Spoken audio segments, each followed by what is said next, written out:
I want your honest take on Dallas and what's going on, because there's a lot being said, a lot being thrown around just from the team standpoint.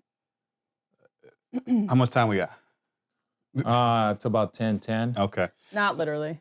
No, first and foremost, obviously, injuries are the biggest cause. When you're missing your two top guys, Kyrie and AD, that's going to cause some issues.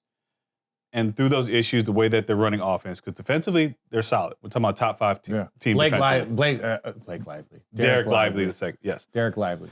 Shout out, Blake. Offensively, they just can't create enough open shots. And they don't have guys that can command a double team, that can break guys down consistently. So offensively, they're trying to figure out, ton of turnovers, can't really shoot the ball straight from three. When we play with pace, we're pretty decent, but in the half court, the struggle to score consistently is something that they've been struggling with all year long, especially in the fourth quarter. When the game slows down, that comes a point guard play. Can we run a pick and roll? Can we make the defense shift to get an open shot? They've been struggling with that all season long, and I don't really know what the fix is. Jay Kidd's throwing a lot of different experiments out there. They don't have a lot of their talent, bro. Show me one team that can take away their best player, not have their second best player all season long, and then their third best player, who is also a rookie. He's the number one pick. He's so talented, but he don't know dick about the NBA right now. And that's not a disrespect. Like, he's talented, but understanding the game and how to manipulate the game, that only comes with experience. He's not there yet. Because it's like, I know this team, I know this system, I know how they guard, I know. You can't do that as a rookie. And LeBron was like a phenom. Like, these guys are next level. Yeah. He's not there yet. So what team could be good missing all of that? Your best player is hurt. Your second best player hasn't played all season. And then your third best player is a rookie. But they're still fighting. That's what I'm saying. They're still fighting. The games that they're in, and so that shows me that their competitive culture is still there. Unlike what we saw with the Pelicans, where it's like they just let go of the reins, where it was just like first 3 games, you're lose by 30. Like, I love my guy, Willie Green, right? But ultimately, like, the franchise was doomed, and I think the energy permeated throughout the entire club, and that's what you saw in the performance. But I think they just, hopefully AD comes back in a couple of weeks and gets on the floor, but they just come back what? On the court. Oh. You don't think he come back on the court? You got to get back on the court sometime, Perk. Yeah, to up his trade value. For whatever reason, he's still got to get back on the court. Yeah. I'm not into that combo. For this conversation, I want you to separate yourself, and this is solely on me, okay? Here's the thing. The Dallas Mavericks are becoming, or has become, one of the most embarrassing situations in sports. Real talk. I mean, we're talking about a team that are 2 years removed from the NBA Finals, okay? A team where people used to want to run to go be a part of that organization. Now it seems like people are running away from that organization. Here's why I say that. I believe the Mavs has lost 2 or 3 assistant coaches to other organizations. They traded away their international superstar, right, to quote-unquote win now, in Luka Doncic, if people don't know his name. His name Luka Doncic, who's leading the league in scoring right now for the Los Angeles Lakers. And on top of that, now all of a sudden, it is Shams Charania reported yesterday that the Mavs are openly shopping Anthony Davis, okay? And we're here now. And then Mark Cuban, our great friend Mark Cuban, goes on The Athletic, I believe it was, and says, those rumors are not true. We're trying to win now. And then my sources tells me that Mark Cuban doesn't even have a voice like that in that organization to even be a shot caller. So I'm like, well, damn. So I got to start making phone calls, okay? I got to start making phone calls. And it is a little heat over there, you know what I'm saying, when it comes with that information about AD being on the chopping block. And if you're Anthony Davis and you hearing those rumors, why would you want to stay there? Why would you want to continue to buy in back in there? Now, here's what I would do, okay? If I'm AD, I'm doing everything in my power to get to Philadelphia.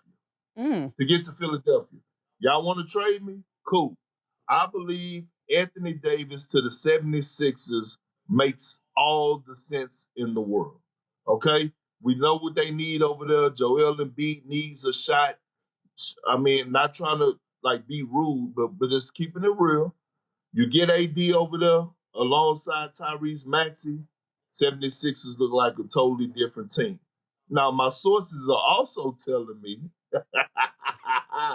D. Harris, you know I had sources. Allie know, damn it, I got sources. I just don't do a lot of reporting. But my sources are also telling me, the big fella, that Detroit has a lot of interest in old Anthony Davis. You know what I'm saying? So when you look at these situations and if you're AD and you're hearing these rumors, hey, man, you know what I'm saying? Why your eyes look like that? Because I didn't think Philadelphia. I didn't think Detroit for Anthony Davis. Yeah, because look, think about Detroit for a second. You got to match the money. You get rid of Tobias Harris, who's making a lot of money on the expiring contract, right? You'll be able to pull off maybe some young talent.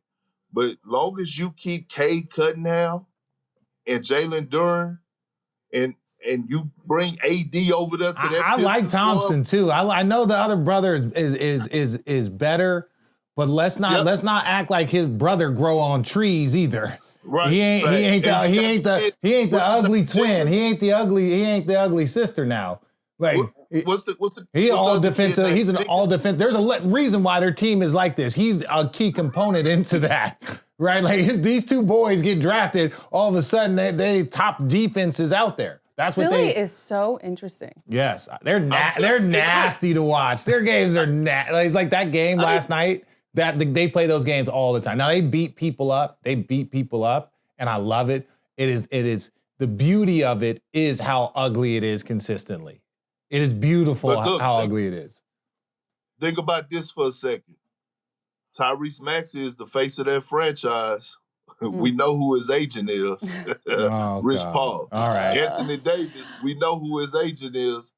Rich Paul. Perk, I'm just saying. I appreciate your take on that because one thing's for sure, I don't like seeing AD on the sideline. No. It's not fun. And he wants to be out there. Obviously, to your point, like from the eye injury to the calf injury to where we are now, it just doesn't look right. But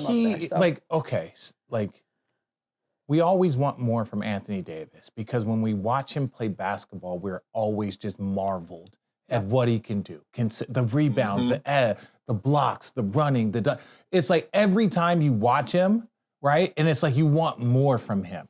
And like, I think that's part of it is like we put expectations on him because he is a once in a generation player. Anthony Davis legitimately is a once in a generation player. You don't see players like this often. Even if you compare to Giannis, there are things that he does different at a different skill set, all of those things. Like I'm not comparing their greatness, but just the way he moves and the things he can do, like the shots and how fluid it is. So like I want Anthony Davis healthy playing because it's just you if you're a basketball fan, you should enjoy watching a player of that size with that skill level play. Same with Jokic.